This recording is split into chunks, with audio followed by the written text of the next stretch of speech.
दे दे अपनी शरण,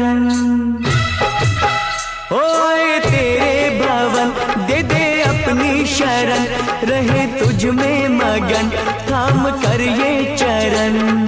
तन मन में भक्ति ज्योत तेरी हे माता जलती रहे,